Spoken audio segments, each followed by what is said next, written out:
Hello everyone, welcome back to new video.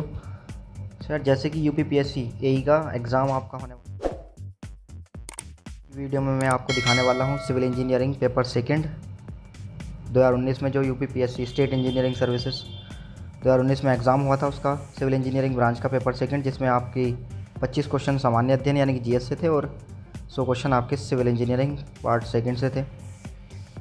तो ये previous year का पेपर है। आई होप ये आपके लिए हेल्पफुल रहेगा। और यहाँ से आप देख सकते हो कि किस किस टाइप के क्वेश्चंस पूछे गए हैं, किस किस कॉन्सेप्ट से क्वेश्चन पूछे जा रहे हैं और कौन कौन से फील्ड्स हैं और किस तरीके का माइंड सेट रहता है क्वेश्चंस को फ्रेम करते हुए। सो यहाँ पर आप देखो, सबसे पहला क्वेश्चन जो दिया हुआ है ये रचना और उनके लेखक से रिलेटेड है कि बुद्ध चरित्र किसकी रचना है, 10 कुमार चरित्रम किसकी रचना है, किरातुजुनियम किसकी रचना है, महोबा के पास एक बड़े तालाब अजयगढ़ महोबा में मंदिरों और राजवासनी नगर का निर्माण करने वाले चंदेल शासक कौन थे। मुगल काल से भी यहाँ से क्वेश्चन पूछा गया है। थर्ड, जनजाति से रिलेटेड क्वेश्चन पूछा गया है, यानी कि अगर मैं बात करूँ ज्योग्राफी की तो ज्योग्राफी से अच्छे लेवल के क्वेश्चन यहाँ पर पूछे गए हैं। नौकरी एक, नंदा देवी देहांग, सो इस तरीके के क्वेश्चन भी पूछे गए हैं। राज्यों को राजस्व कहाँ से प्राप्त होता है, तो आप देख सकते हो हिस्ट्री, ज्योग्राफी और पॉलिटी, इन तीनों से ही क्वेश्चन पूछे गए हैं बेसिकली। और भारत के कार्यवाहक मुख्य न्यायाधीश की नियुक्ति कौन करता है।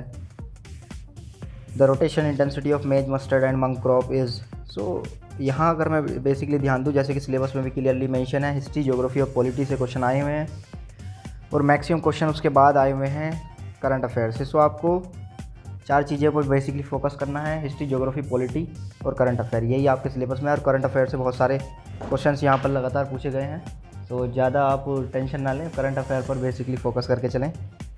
करंट अफेयर को बिल्कुल भी स्किप नहीं करना है।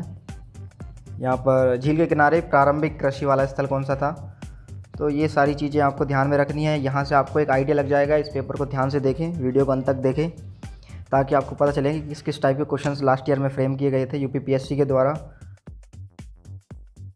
अच्छे से अपना पेपर दे सकें। यहाँ से एक क्वेश्चन किस टाइप के पूछे जा रहे हैं वो आपको अंदाज़ा लग जाएगा और क्वेश्चन का लेवल क्या है। लाभ का पद शब्द जो है परिभाषित किया गया है। The term office of profit has been defined by the, so ये पॉलिटी का क्वेश्चन है। फिर से पॉलिटी का क्वेश्चन, और ये एक जनरल क्वेश्चन है, सोयाबीन के बीज में क्या क्या पाया जाता है, इस टाइप के क्वेश्चन। और ये दोनों क्वेश्चन जो हैं हमारे, बाकी तीनों क्वेश्चन हमारे जो हैं लास्ट के 23, 24, 25 ये करंट अफेयर्स है। तो करंट अफेयर आपको बिल्कुल भी स्किप करके नहीं जाना है। और बाकी आप टेक्निकल का पेपर यहाँ पर देख सकते हो। मैं इसको जल्दी जल्दी ऊपर के लिए और स्क्रॉल कर दे रहा हूँ। सो किस लेवल के क्वेश्चन आए हुए हैं टेक्निकल से भी, वो यहाँ पर आप इजीली देख सकते हो। और पेपर अटैम्प्ट करते हुए ध्यान रखें कि जल्दी जल्दी में कोई भी आंसर मार्क नहीं करना है ओएमआर सीट में। और ओएमआर सीट में अपनी बेसिक एंट्रीज जो फिलअप करनी होती हैं वो बहुत ध्यान से भरें, क्योंकि उन एंट्री के बिना आपकी कॉपी चेक नहीं होगी, तो उनका खास ध्यान रखें और उनमें मिस्टेक ना करें, जल्दी जल्दी बिल्कुल ना करें। और क्वेश्चन को अधूरा पढ़ के आंसर नहीं करना है। क्वेश्चंस का आंसर मार्क करने से पहले पूछ लेना। यहाँ पर एक चीज़ ये भी आपको ध्यान रखनी है कि क्वेश्चन का आंसर ओएमआर सीट में मार्क करते समय ये भी देख लें कि क्वेश्चन में पूछा क्या गया है बेसिकली। तो ये मैं स्क्रॉल डाउन कर दे रहा हूँ आपके लिए थोड़ा जल्दी जल्दी। ये आप देख सकते हो किस किस लेवल के क्वेश्चन पूछे जा रहे हैं। तो यहाँ से आप देखोगे कि ज़्यादा न्यूमेरिकल बेसिस क्वेश्चन नहीं है, थियोरेटिकल बेसिस क्वेश्चन है। न्यूमेरिकल भी हैं तो या तो डायरेक्ट फार्मूला बेसिस हैं या बहुत ही इजी लेवल के क्वेश्चन पूछे गए थे लास्ट ईयर में। सो इतना टफ एग्ज़ाम नहीं आता। अगर आपकी अच्छे से तैयारी है तो आप अच्छे से टैकल कर जाओगे पेपर को। बस गलतियाँ स्टूडेंट्स क्या करते हैं, गलतियाँ ये करते हैं कि वो जल्दी जल्दी में क्वेश्चंस का आंसर मार्क कर देते हैं। पूछा कुछ जाता है, कुछ आंसर मार्क कर देते हैं। और सिलेक्शन जो रुकता है बेसिकली वो इस वजह से नहीं रुकता कि आपको कौन सा हार्ड से हार्ड क्वेश्चन नहीं बनाया आपसे, वो रुकता है कि आपसे इजी क्वेश्चन नहीं बनता है। सो आपका सिलेक्शन जो रोकते हैं वो इजी क्वेश्चंस रोकते हैं, जिसमें आपका अच्छी पकड़ होती है, जिसमें आपका कॉन्सेप्ट्स क्लियर होते हैं, लेकिन जल्दी जल्दी में या फिर प्रेजेंस ऑफ माइंड की वजह से आप अच्छे से टैकल नहीं कर पाते हो एग्ज़ाम में। सो उस वजह से क्वेश्चंस गलत हो जाते हैं और इजी क्वेश्चंस गलत होने से ही आपका सिलेक्शन रुकता है।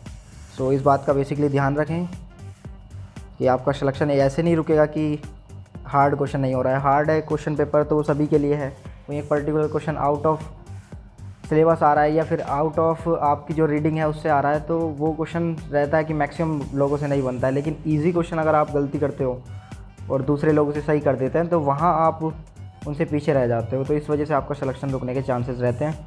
सो क्वेश्चन पेपर को बहुत ही ध्यान से पढ़ें, आराम आराम से पढ़ें और क्वेश्चंस का आंसर लगाते हुए बेसिकली ध्यान रखें कि क्वेश्चन में पूछा क्या गया है और जल्दी जल्दी में कोई भी आंसर मार्क ना करें।